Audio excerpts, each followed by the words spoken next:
Hi there, it's Tuesday the 2nd of June 2020. We're continuing to read some lockdown stories from the Bible about people who face lockdown or restrictions of one kind or another. This is the story of David. David, before he became the king of Israel, when Saul was king, and Saul was very jealous of David because David was far more popular than Saul was. Ironically, David found a friend and an ally in Saul's son, Jonathan. And Jonathan was speaking to David and wanting to tell David how things stood at the court. And this is what Jonathan said to him. Jonathan said to David, "Tomorrow is the new moon festival. You will be missed because your seat will be empty. The day after tomorrow, towards evening, go to the place where you hid when this trouble began by the stone Ezel. I will shoot 3 arrows at the side of it as though I were shooting at a target. And then I will send a boy and say, 'Go find the arrows.' Now, if I say to him, 'Look, the arrows are on the side of you, bring them here,' then come, because as surely as the Lord lives, you're safe. There's no danger." In other words, my father has calmed down and it's okay to come out of hiding. But if I say to the boy, "Look, the arrows are beyond you," then you must go because the Lord has sent you away. In other words, his father the king was still mad at David. And about the matter you and I discussed, remember the Lord is witness between you and me forever. And so Jonathan goes and he speaks to his father the king, and his father, he is so angry with David. Saul's anger flared up at Jonathan and he said to him, "You son of a perverse and rebellious woman, don't I know that you have sided with that son of Jesse, David, to your own shame and to the shame of the mother who bore you? As long as the son of Jesse lives on this earth, neither you nor your kingdom will be established. Now send and bring him to me, for he must die." In the morning, Jonathan went out to the field for his meeting with David. He had a small boy with him, and he said to the boy, "Run and find the arrows as I shoot."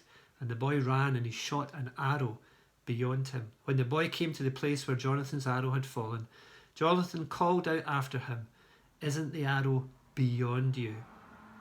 And then he shouted, "Hurry, go quickly, don't stop." The boy picked up the arrow and returned to his master. The boy knew nothing of this, only Jonathan and David knew. And then Jonathan gave his weapons to the boy and said, "Go carry them back to the town." After the boy had gone, David got up from the south side of the stone and bowed before Jonathan 3 times, with his face to the ground, and they kissed each other and wept, but David wept the most. And Jonathan said to David, "Go in peace." So David, he has to flee for his life. This is what happens next. That day, David fled from Saul and went to Achish, king of Gath. But the servants of Achish said to him, "Isn't this David, the future king of the land? Isn't he the one they sing about in their dances? Saul has slain his thousands and David his tens of thousands." And David took these words to heart and was very much afraid of Achish, king of Gath, probably thinking that if Achish found out that he was the future king, then he would be held to ransom or something like that. And so he feigned insanity in their presence, and while he was in their hands, he acted like a madman, making marks on the doors of the gate and letting saliva run down his beard. And Achish said to his servants, "Look at this man, he's insane. Why bring him to me? Am I so short of madmen that you have to bring this fellow here to carry on like me in front of his house? Must this man enter my house?" And so he put him out the house. David left Gath and escaped to the cave of Adullam.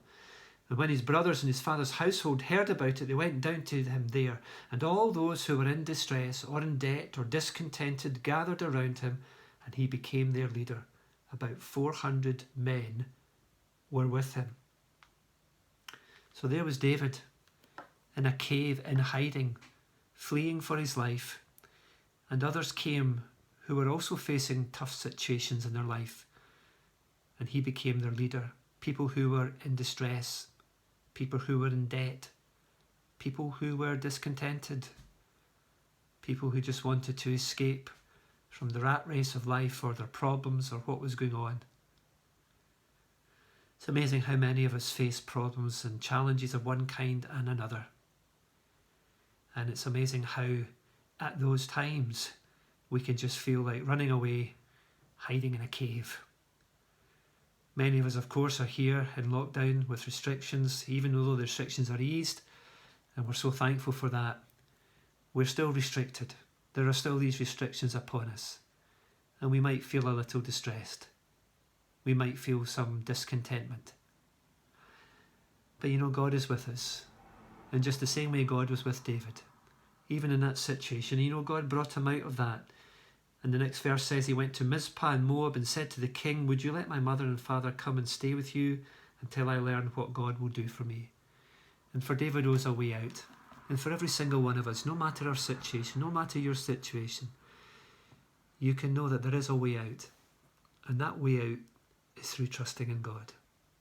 God bless you. Speak to you again tomorrow with another story.